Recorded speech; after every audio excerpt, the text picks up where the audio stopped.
आइए साथ मिलकर योग की एक वैज्ञानिक खोज का प्रारंभ करें, जहां आप वैज्ञानिक हैं और प्रयोगशाला है आपका हृदय और आप ही हैं परिणाम।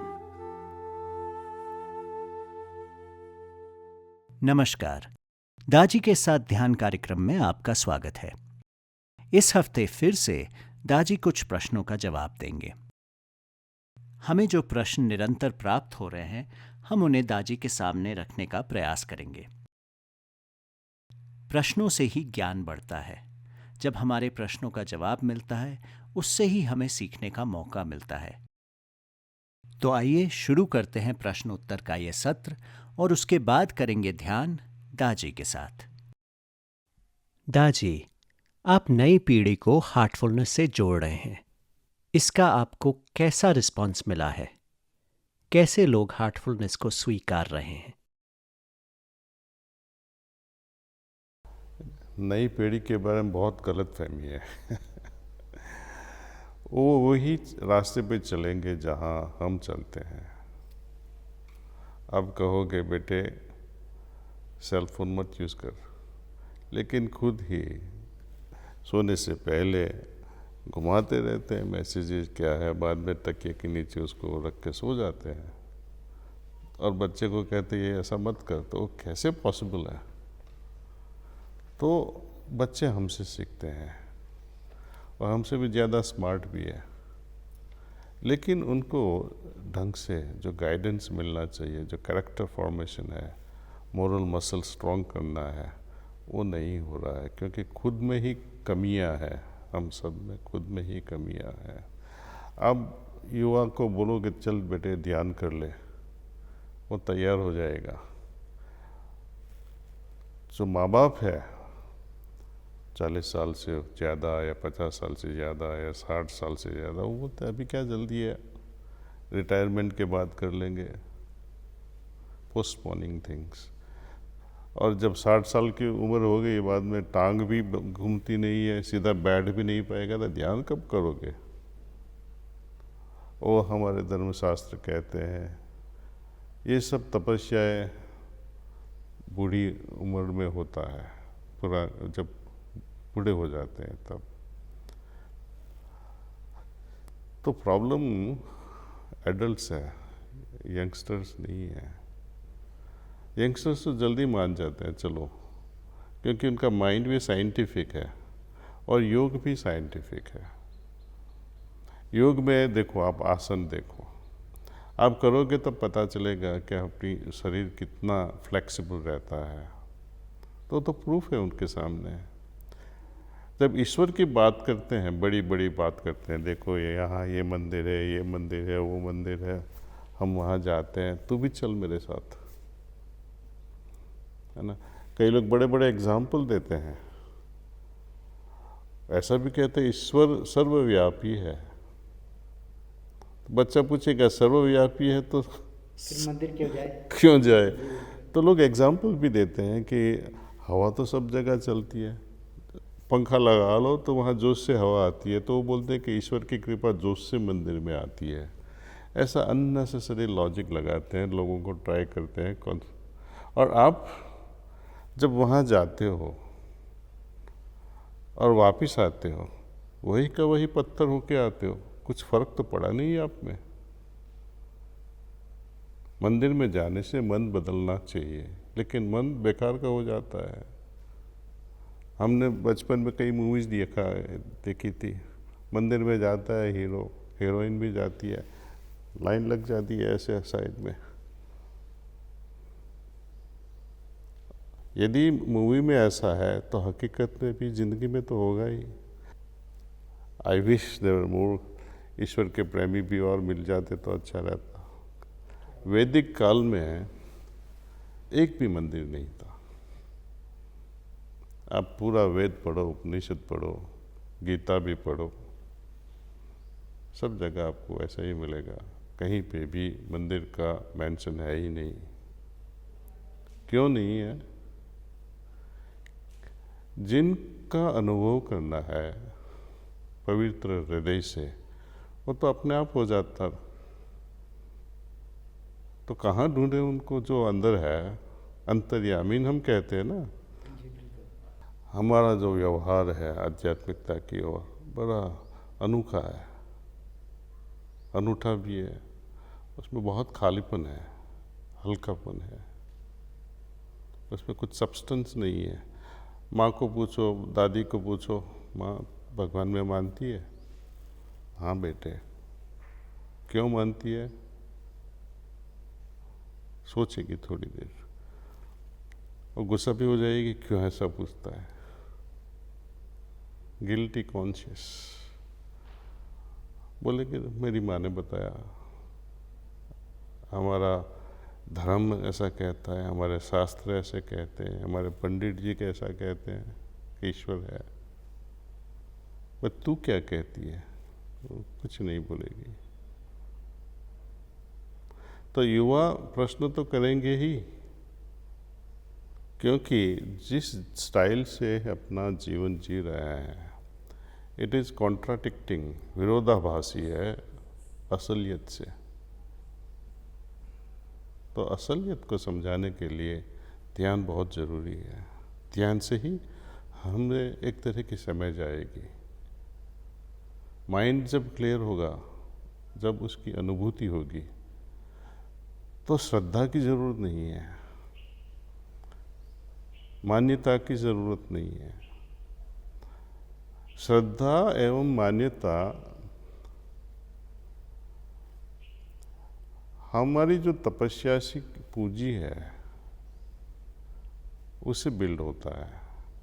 जब हम तपस्या करते हैं, इवन फॉर 10 मिनट्स और 15 मिनट्स एवरी डे, सही रास्ता होगा तो आपकी अनुभूति तुरंत हो जाएगी, और अनुभूति से ही हमारी श्रद्धा बढ़ती है। शुरू में श्रद्धा होनी ही नहीं चाहिए, वो अंधी श्रद्धा होएगी। तो युवा को हम कहते हैं कि पहले आप अनुभूति ले लो, अनुभव करो, बाद में मानो, तब वो मानेंगे। दाजी, आपकी जो हार्टफुलनेस की पहल है, क्या ये भारतीय संस्कृति को आगे ले जाएगी? कृपया इसके बारे में कुछ बताएं। मेरा बचपन से योग में बहुत ज़्यादा इंटरेस्ट रहा। मान्य गुरु मेरे दिल से रहे थे श्री रामकृष्ण परमहंसा। जब छोटी उम्र में मैंने उनकी गॉस्पेल की बात किताब पढ़ ली, रामकृष्ण परमहंस की गॉस्पेल, हर पेज पे रोना आता था। वो ईश्वर के लिए इतना तड़पते थे, ऐसी तड़प होए तो कुछ भी नहीं करना पड़ेगा, है ना। वो रोते थे, और जैसे जैसा उन्होंने लिखा तो हमें भी आंसू आ जाते थे, राइट। तो उनके जो चेले थे Swami Vivekananda, automatically if you are attracted towards Ramakrishna Paramahansa, automatically Vivekananda नज़र में आ जाएंगे, और उनके भाषण क्या दुनिया को बदल सकते हैं यदि सुनने के बाद उसको इम्प्लीमेंट करें अपने जीवन में।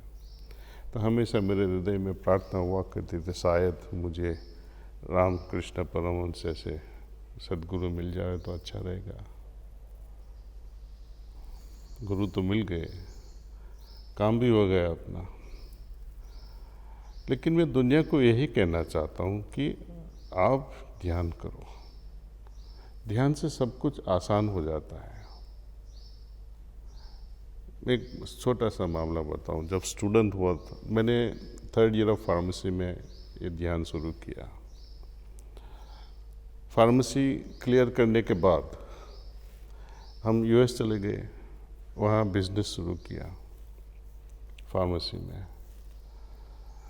स्टूडेंट होने के नाते क्या पढ़ना है, क्या नहीं पढ़ना है, कब पढ़ना है, कब नहीं पढ़ना है, किससे दोस्ती करना है, किससे नहीं करना है, ये मूवी में जाए या नहीं जाए, और पढ़ाई के बाद किससे शादी करें।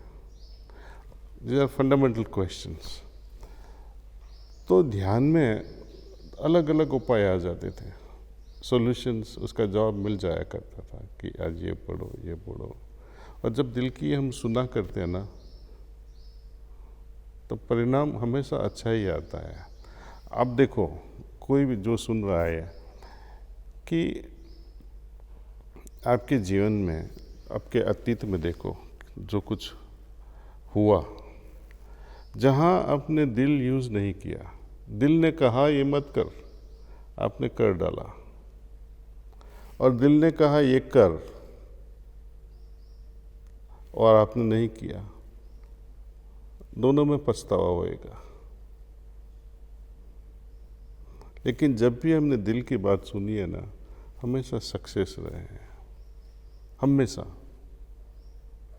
उसका परिणाम दिल को आनंद करता है। ये कब हो सकता है? कन्फ्यूजन लोग में आता है कि ये मेरा मन कह रहा है कि दिल कह रहा है, राइट? तो वो दोनों को सेपरेट करने के लिए ध्यान की बहुत ज़रूरी है। और कैसा ध्यान कि जो अपने हृदय को साफ करे, अपनी फीलिंग्स, अपनी जो मिसअंडरस्टैंडिंग्स है वो सब साफ करे, थरो अंडरस्टैंडिंग आएगी, हम सिंप्लीफाई होते जाएंगे, प्योर होते जाएंगे, और जो पवित्र हृदय है, जो ईश्वर का स्थान बन जाता है, मंदिर बन जाता है, तो वहाँ आंसर्स तो फलीभूत वैसे ही आते रहते हैं। तो ध्यान बहुत अच्छी चीज़ है। जब बिजनेस में भी सपोज कोई एम्प्लॉयमेंट के लिए आ गए, इसको रखना है नहीं रखना है, एक नज़र से पता चल जाता है कि अच्छा है कि नहीं अच्छा है। बहुत इंटरव्यू की ज़रूरत नहीं पड़ती है, कौन सी प्रोडक्ट लानी है कौन सी नहीं लानी है वो भी पता चल जाता है, कौन चीज़ प्रॉफिटेबल है कोई चीज़ नहीं है, शॉर्ट टर्म प्रॉफिट है लॉन्ग टर्म प्रॉफिट है, ये सब अपने आप 360 डिग्रीज अपनी नज़र में आ जाती है। ऐसे ये है मेडिटेशन की ताकत, ध्यान की ताकत। पर हम ध्यान इसलिए नहीं करते हैं। ध्यान ब्रह्म विद्या के लिए, ईश्वर सेल्फ रियलाइजेशन के लिए करते हैं हम, कि हमारा जीवन का मकसद क्या है, ये जीवन क्या है, आत्मा क्या है, ईश्वर क्या है, वो समझने के लिए ध्यान की ज़रूरत है। लेकिन जो अभी मैंने बताया, कैसे पढ़ना है, किससे शादी करनी है, कौन सा बिजनेस करना है, ये सब भी उसका साइड बेनिफिट्स है। दाजी, क्या ऐसी कोई 3 बातें हैं जो आप लोगों को बताना चाहेंगे जिससे उनका जीवन आसान हो जाता है? तो मैं लेट श्री जसराज जी के बात बताऊंगा। जसराज जी बहुत बड़े संगीतकार, अपने परहैप्स अपने इंडिया के, भारत रत्न ही कह लो उनको अपने म्यूज़िक में, तो है ना। उनसे हमारी मुलाकात हो गई, तो उनसे हमने पूछा, पंडित जी आप थे अभी close to 90 years of your age now, आप बच्चों को क्या बताना चाहोगे? तो उन्होंने बताया 3 चीज़। एक है माँ बाप की सेवा, प्रेम से करो, फर्ज है इसलिए मत करो, प्रेम से करो। दूसरा, गुरु का आदर, means teachers, respect them. And Guru means also your spiritual Guru who guides you from inside. Third, रियाज, मीनिंग प्रैक्टिस जो हम कर रहे हैं, कुछ भी स्टूडेंट होने के नाते जो पढ़ना है वो रेगुलरली डिलीजेंटली करो। खेती करनी है, डिलीजेंटली रेगुलरली जाओ खेत में। प्रोफेसर हो, ढंग से पढ़ाओ बच्चों को। रियाज उसका भी करना है, वो कभी पढ़ेगा ही नहीं प्रोफेसर तो कैसे सिखाएगा। प्रोफेसर हुआ 1990 में या 80 में, अभी 2022 हो रहा है, 23 है। उस 20-30 साल में तो कितनी दुनिया बदल गई है। तो उसको उस समय पे चलने के लिए आपको हमेशा टॉप ऑफ द लाइन रहना पड़ेगा, वो भी तो प्रैक्टिस है। और ब्रह्मज्ञानी जो ईश्वर की ओर जाना चाहता है, उसको तो और ज़्यादा सिस्टमैटिकली ध्यान करना पड़ेगा, तपस्या करनी पड़ेगी। तो ये रियाज के बारे में बताया। मैंने बोला आप कितना रियाज करते हो? 90 ईयर्स के नज़दीक थे वो। 3 to 4 hours a day, early morning में। और उनकी आवाज़ जैसी युवा में थी वैसी की वैसी उस समय थी, 90 ईयर्स के। थैंक यू, नमस्कारम। आइए अब हम सब हर हफ्ते की तरह दाजी के साथ ध्यान करते हैं। जो लोग आज पहली बार ध्यान कर रहे हैं हमारे साथ, तो उनको ऐसा हम बताएंगे कि ऐसे ध्यान करना है। आपके पास से सभी भटकाने वाले साधनों को, जैसे फोन आदि को हटा दें और हृदय में ईश्वरीय प्रकाश की उपस्थिति है उस पर ध्यान करें। सोचिए कि यह दिव्य प्रकाश जो मेरे हृदय में मौजूद है वो मुझे उनकी ओर खींच रहा है, और मैं यहाँ से आपको प्राणाहुति भेजता रहूँगा, जिसका आप खुद अनुभव कर सकते हैं। इस विचार को जितना संभव हो उतनी देर तक बनाए रखें।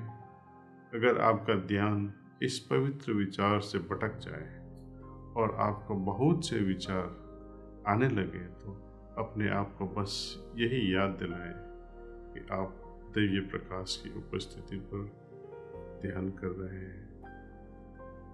सो लेट्स हम सब साथ में ध्यान करें।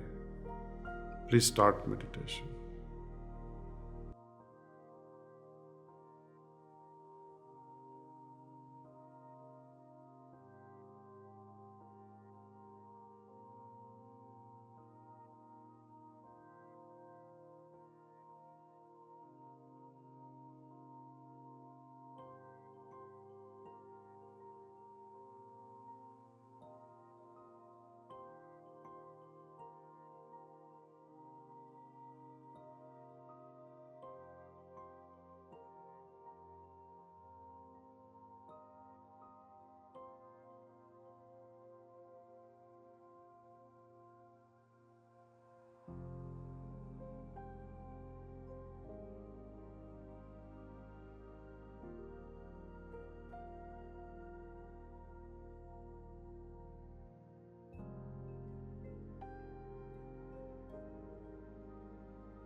That's all. अब अपनी आंखें बंद रखते हुए धीरे धीरे ध्यान की स्थिति से बाहर आएं।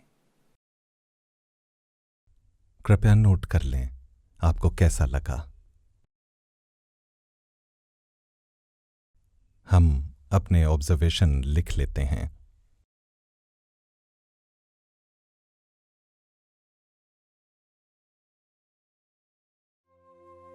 दाजी के साथ ध्यान कार्यक्रम में जुड़ने के लिए आपका धन्यवाद। कृपया अगले हफ्ते फिर जुड़िएगा हमारे साथ।